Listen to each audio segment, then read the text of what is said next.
What is going on, everybody? My name is Justin Fensterman, along with my buddy John Hall over here, a.k.a. Howard Bender, and it's time for another edition of Fantasy Alarm Sports Talk here Why on... you gotta make me a kicker? Come Dude, on. Why you baseball's gotta make me a over. kicker? Baseball's over, bro. What do you want me to do? I have to switch it up a little bit. Well, Keep you then on your toes. give me a better position than kicker, right? You might as well have been like, hey, here's Sean Landetta I'm hanging out with here. Right?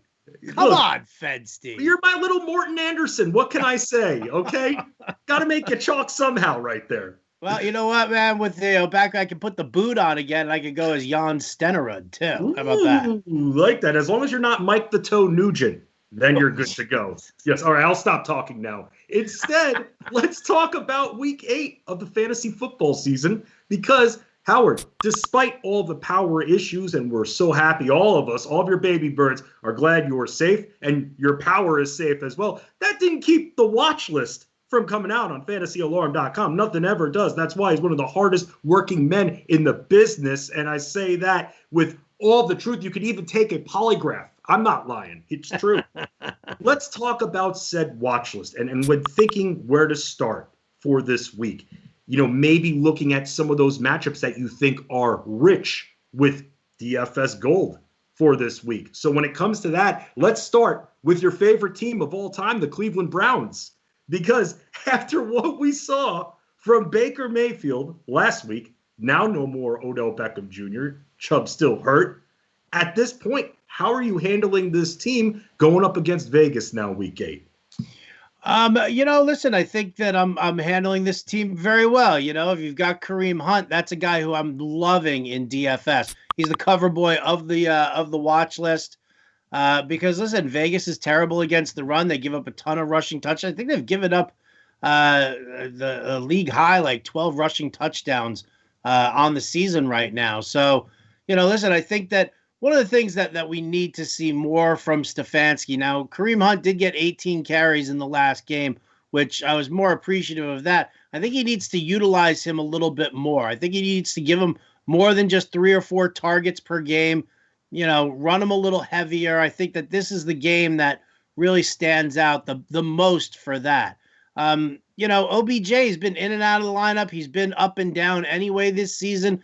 So while, he usually draws some coverage away, I do think, though, that the Browns have enough where I think this might be a little bit of addition by subtraction, only in the sense that Landry will get a bigger piece of the pie again finally. Once he's full health.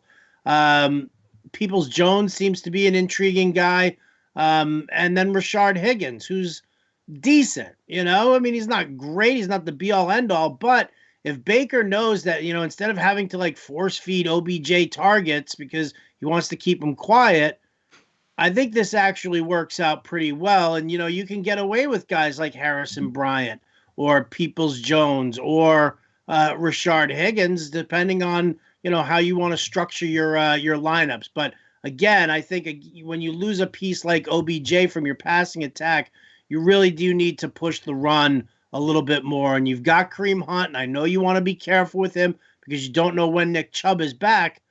But again, you don't want to deviate too much from a game plan that you've seen already has proven successful. Yes, and now, speaking of this team, a lot of people are going to be going after Harrison Bryant. That's how it is. You know how it works. We rant about this all the time. The shiny new toy, but everybody won't look past the shine, the glitz and the glam, and sometimes you have to.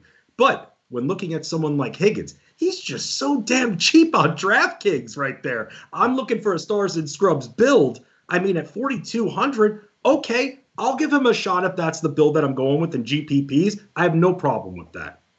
Right. Well, when you're talking about Harrison Bryant, it was a great matchup against the Bengals. The Bengals are terrible against the tight end. Oakland, they're not great against the tight end either. So Bryant might work for you again this week. I'm not going to chase 2 touchdowns, and I don't even know. I haven't even looked to see what his price tag is at right now. But again, it's just not my absolute favorite. Chasing points. Definitely not worthwhile. And if they're going to price Bryant up at all, I'll just be out on him. 3,200 on DraftKings. Well, that's not bad. No, that's not bad, Fence. It's not. And it sucks that I see that now because somebody else that's very, very cheap at that same position. And I just was, again, pretty shocked that he was just this cheap. Don't save it. Who? Jonnu Smith at 4,100? Got a Jonnu. I love it. I mean, was there a mistake? Was there a computer glitch or something like that? I mean, I don't know how this guy is so cheap. We were just talking about Bryant. Well, why not take Bryant's matchup from last week and utilize it, spending up a little bit more? And when I'm saying spending up, we're talking about going from 32 to 41. Not really too much of a spend up. No, but I mean, you want to go with Jonnu Smith in cash games because he gets the targets and you get that work. Harrison Bryant is still strictly a GPP tournament play. Also for the fact that NFL trade deadline is November 3rd.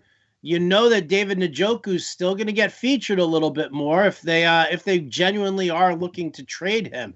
He did find his way into the end zone late in the game against Cincinnati, so who knows? Maybe Njoku gets a little bit more work this week here, even with Harrison Bryant. So Jonnu's a guy who is like safe. You're in the trust tree fence, in the nest, and you're feeling good because you got Jonnu next to you, and you're like, hey, buddy, how are you? Give him a little nuggie, and you're feeling all right. Yeah, for 4,100, love you, Jonnu. We just named two cheap tight ends. Makes you not really even think about paying up, but that's not the way to do it. Avail yourselves mentally of all options because somebody else that's a little bit more on the higher price, Darren Waller, also in a strong matchup too. We were talking about the Cleveland side of this matchup. Now from the Raiders side of it, if you want to spend up, you could go Waller. However, I just keep looking to dumpster dive at this spot. Yeah, I mean, we're pretty much at that point right now when it comes to the tight end position. You want to get Mark Andrews, you want to get Kelsey, you want to get Kittle, all involved. If you're going to be paying up at the position, that's kind of what you have to do. So, Waller is in that range as well. And basically, when you look at Cleveland and the way that they leave the middle of the field open, he's definitely going to be a guy who's going to be a heavy chalk play. He's going to be a very high-used cash guy, just strictly for the targets that he sees. So I'm with you, though. I mean, really, when you're taking a look at what the slate looks like, and, it is kind of interesting here because you're losing a lot of top plays on the slate. Atlanta and Carolina, they're going on Thursday. So you lose, Matt Ryan and Mike Davis and Julio Jones and Calvin Ridley and even Todd Gurley. Dallas, Philly at night, so you lose Carson Wentz. I don't know if Miles Sanders is going to play or not.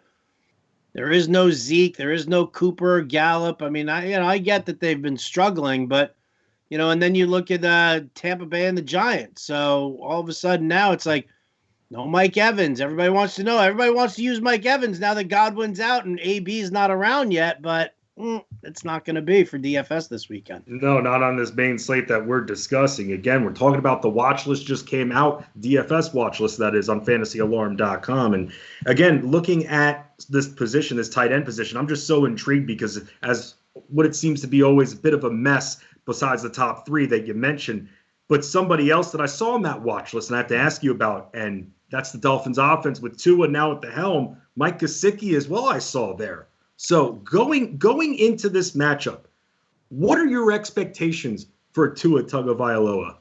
See, I'm not really that sure. I mean, I have to see how they're really gonna run him. Are they gonna go with a more run-heavy scheme just to keep the pressure off of him? Is that gonna give Gaskin more work? Obviously he's capable of airing the ball out. We've seen him do it in college. I think the big concern that everybody has really is just what's his mobility going to be like and how much are the Dolphins going to let him roll out and possibly take some hits or, throw on the run. I'm not really that sure right now of what we can expect. I mean, I really, I'm kind of avoiding the situation a little bit. The matchup, who are they? Where I just saw it. Oh, yeah, against the Rams. Yes. So, I mean, it's like, you've got a decent pass rush for the Rams. You've got Jalen Ramsey, who's going to either occupy Devontae Parker or Preston Williams. So it's not really a fair look at what we're getting at for Tua. I want to see what the play calling looks like. But as far as the tight end position goes in Miami, I don't even know at this point. I mean, Gesicki's been garbage for the last couple of weeks. Adam Shaheen, who literally just signed a new contract, right? They just signed him to like a big 2-year deal.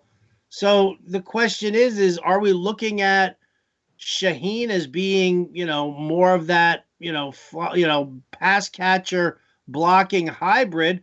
And maybe they're a little disappointed with what they're getting with Gesicki. You line a guy up out of the slot instead of the tight end position because block and release might not necessarily be his strong suit. So if we're seeing, more Gesicki in the slot, then Shaheen's going to be there. And if you're looking for those red zone targets, Shaheen's the guy. So I'm kind of, parking myself on the sidelines when it comes to Miami at this point.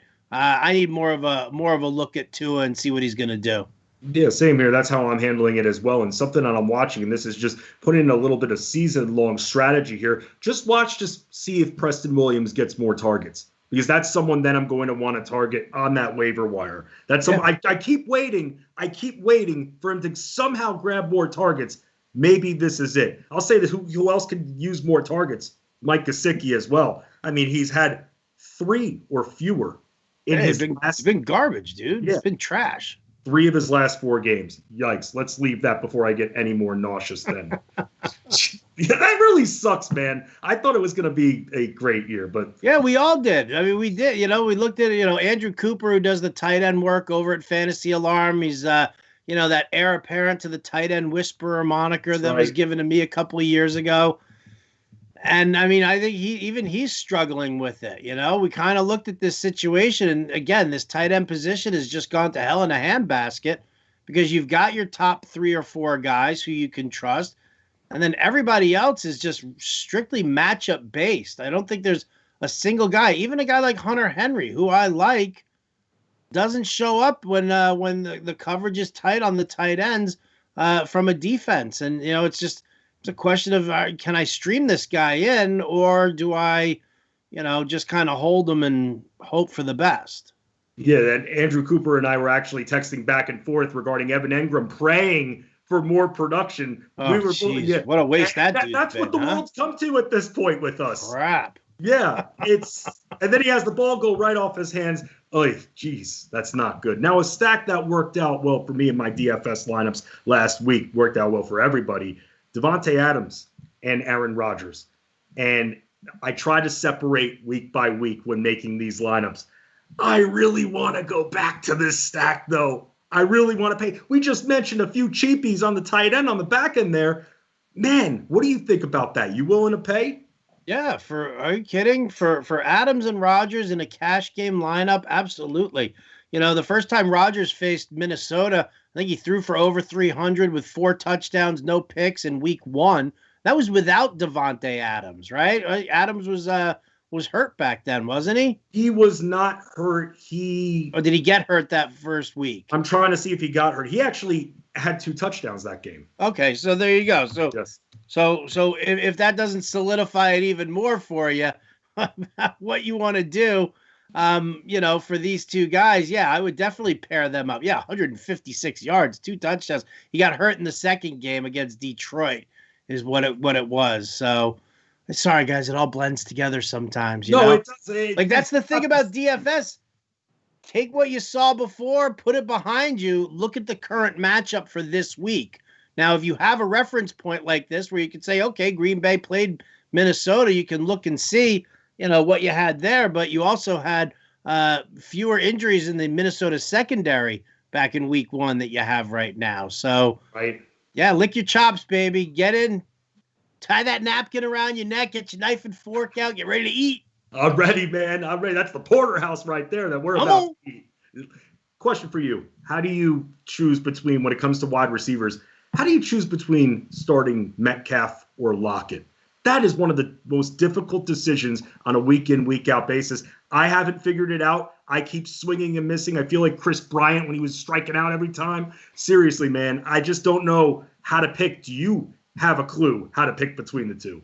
I mean, you look at the matchups, you look at who the cover corners are going to be on them. I think this is the funny thing is that this plays out to be a really nice matchup in Lockett's favor, going up against San Francisco. The slot corner really it's a weaker matchup, but I mean, he just went the last time he had over 100 yards receiving and 3 touchdowns. The game after that, he was, useless. It was garbage. It was everybody who chased then, ends up getting screwed. So, but Metcalf still more expensive than Lockett on the DFS site. So when it comes to Seattle and it's just a matter of you want a piece of this game, you pretty much just kind of go by, where your money value is, and can you afford DK Metcalf? I'd always prefer Metcalf over Lockett, just because I think he is Russell Wilson's go-to guy. I mean, he's a beast on the field. It's physical specimen. We saw his speed already. I mean, how many times have people seen that play where what's his face? Buda Baker intercepted it at like the 2, and then Metcalf caught him on the opposite 3-yard line. I mean, he's a beast as far as physicality goes. I have no problem seeing him shake coverage. And again, I think that in this matchup here against San Francisco, I think they both can eat. So it's just a matter of who you can afford. Yeah, and it's interesting, and you wrote this as part of the watch list too, being that some of that shine will be on Lockett after that strong game. And that's actually, thinking about it, it really does make me want to go the Metcalf direction, because Metcalf could have had more production. He had a game-winning touchdown called back. I believe it was David Moore that got the penalty there that ruined that. And the only thing loud about Metcalf last week was his hair. I was so jealous. I couldn't do that to my hair since 2004 when he did. That's how jealous I was. But you writing that made me side to Metcalf a little bit more, because maybe that shine will be a little bit more on Lockett. Yeah, absolutely. And I think a lot of people forget about the fact that he did have a touchdown catch called back on a bad call.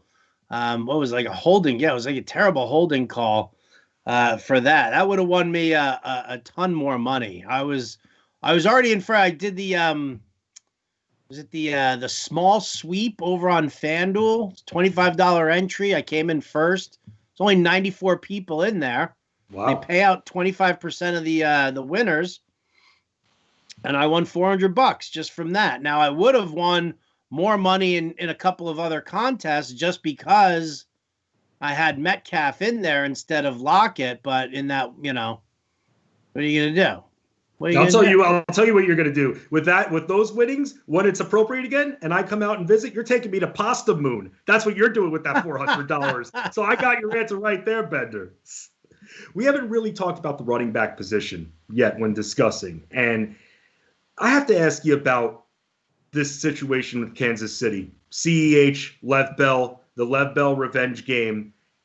What are your expectations for Clyde Edwards-Helaire? Because here's my mindset on it. And the spread being a joke, 19.5 on the Jets. So it's not really a joke. It's true. That's why they're the Plains until they win a game. But don't you think that when they get out to their 3-touchdown lead, that they'll roll with both CEH and Bell, so neither one of them is impacted by overuse, especially Bell, who he's been getting in the swing of things? Because still my mindset is that CEH's floor is risen a little bit because of the matchup. Yeah, I'm not counting out Clyde Edwards-Helaire as much as a lot of other people are, only because the way I see it, and now this is just strictly my opinion, I think that Andy Reid will use CEH in between the 20s. Once you get it down into that red zone, then you can get Lev Bell. He's got fresh legs. He's a good, solid pass catcher. He's a patient runner, so he can wait for his holes. CEH relies a lot more heavily on, his speed, getting low to the ground, a little bit of elusiveness there. Bell is he's a more polished runner.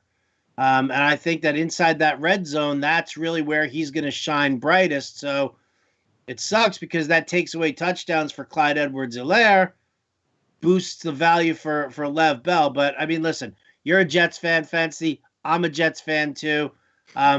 there's no way in hell Lev Bell does not convince Andy Reid to let him run hog wild all over the Jets just to shove it right up the attitude of Adam Gase. Yeah, and it won't be that hard to do either because they pretty much don't show up. Right? And, trading Steve McClendon, their nose tackle. I mean, it's like this team is going to be a hot mess. I think my biggest fear right now is everybody keeps trying to like push Trevor Lawrence to staying for his senior year. Right, I saw that too, and of course that would be so Jets. They actually land the number 1 pick. And no, I'm staying. Please, come on. You Jets are on the board. You'd stay in college too. It's terrible. It's terrible.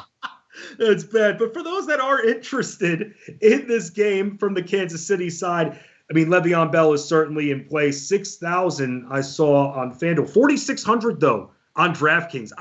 Great price, right? I mean, you can't. I mean, I'm not going to say it can't get better than that. It certainly can. But the price difference there, man. I play a little bit more on DraftKings than FanDuel, but when I just see Le'Veon Bell with a $1,400 price difference, it always makes me scratch my head and wonder what's going on inside the minds of these sites. Well, what we look at, I mean, you have to look at the proportional pricing, right? Like, a guy who's 5K on DraftKings tends to be, 55 to 57 on FanDuel. So, I think that the price up on FanDuel for Lev Bell is a little too much. That's too high for me. $6,000 is silly. I would only use them on DraftKings. I mean, you look at there's a lot. I mean, if you go through the slate and just some of the selections that I went through here, Lev Bell, that's a great price over on DraftKings. You're getting a lot of value in the wide receivers. Just a couple of guys who you've mentioned already, Rashard Higgins. At 4,200. Who else was there? Well, you didn't mention him yet, but there's a few more in there. Yes, and one of them is in there, and this brings me to my next question now because I asked you about Metcalf versus Lockett. What about AJ Green versus T. Higgins? Ugh. How do you make that decision? I lean T. Higgins no matter what, but I mean you read the blurb that I wrote about AJ Green. The only reason that he's in the watch list is because it shuts up John Impemba.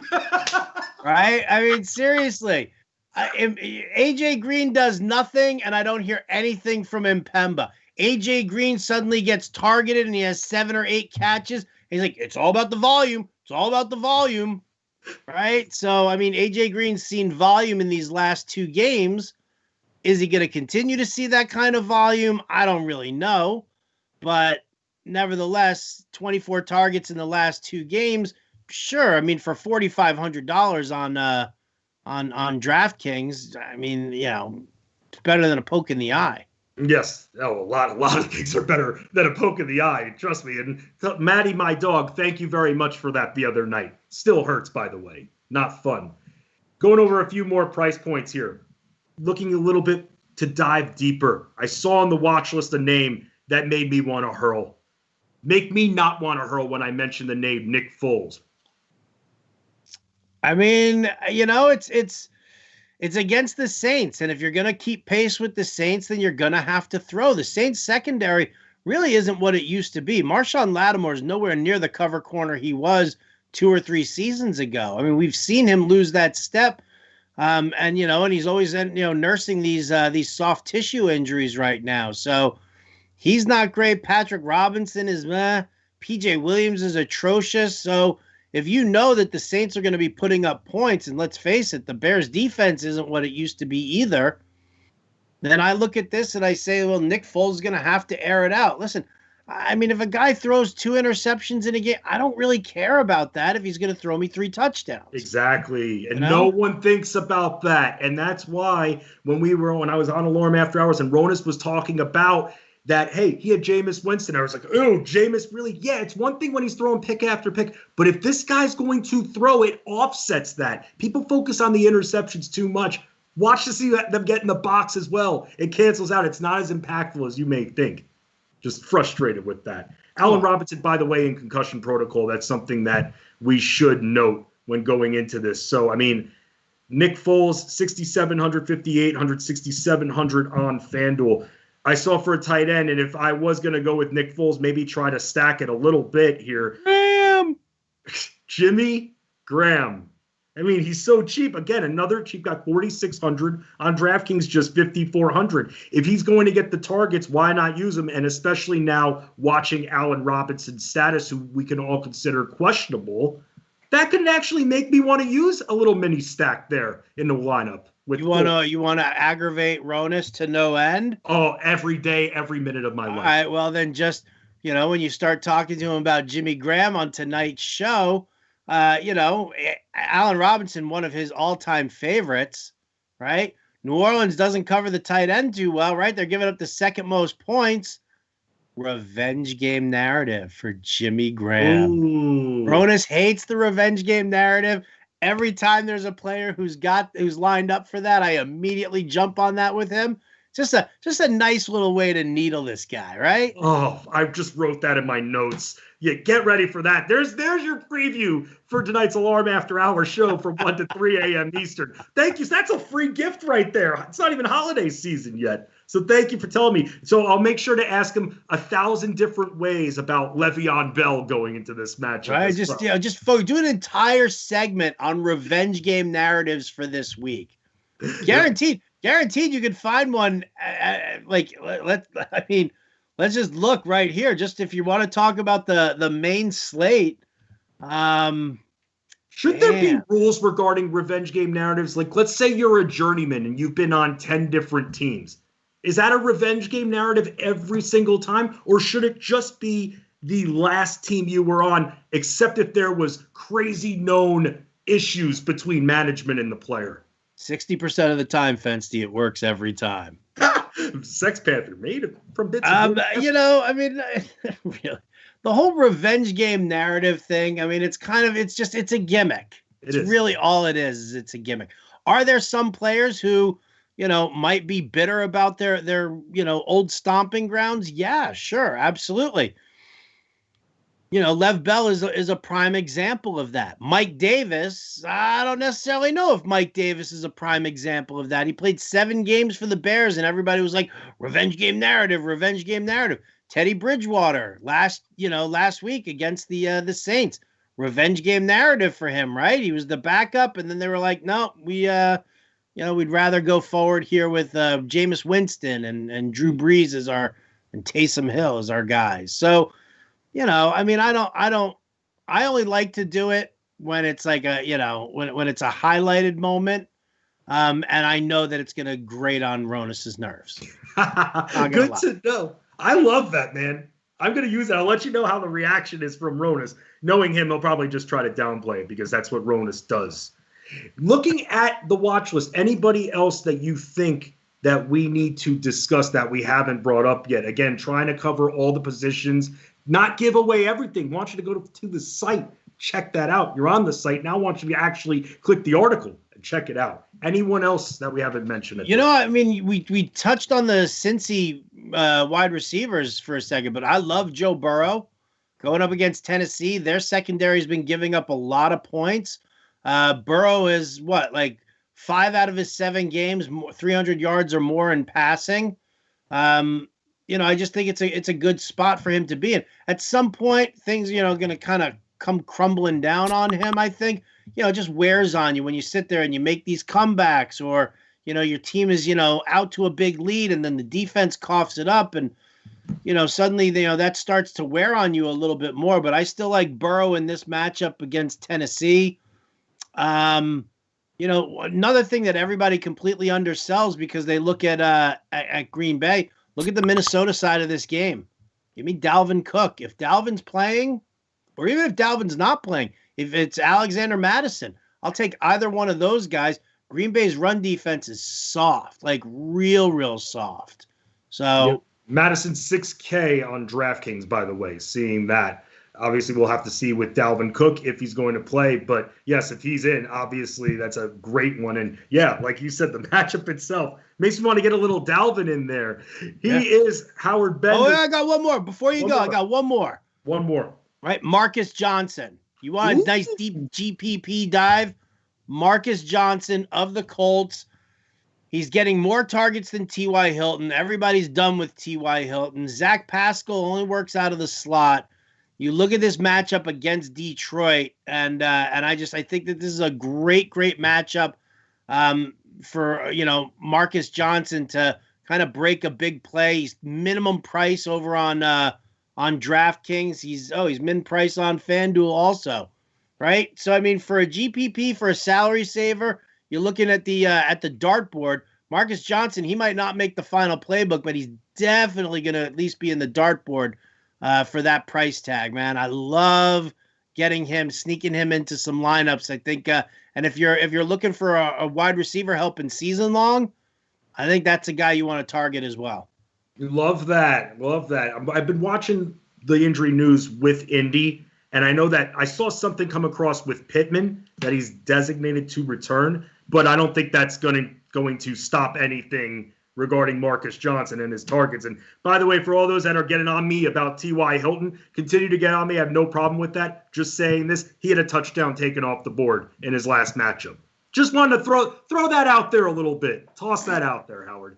Just saying. You can catch Howard Bender and the glorious one, John and Pemba, on Fantasy Alarm from 6 to 8 p.m. Eastern on SiriusXM Fantasy Sports Radio. You can catch me and Adam Ronis from 1 to 3 a.m. Eastern on Alarm After Hours on that same channel. This is what we do. We're a family. We stick together as one. We win together as one. For Fantasy Alarm Sports Talk and for Bender, I'm Fensty. This is how we do it. We win together. Always dominate. No other option. We just win.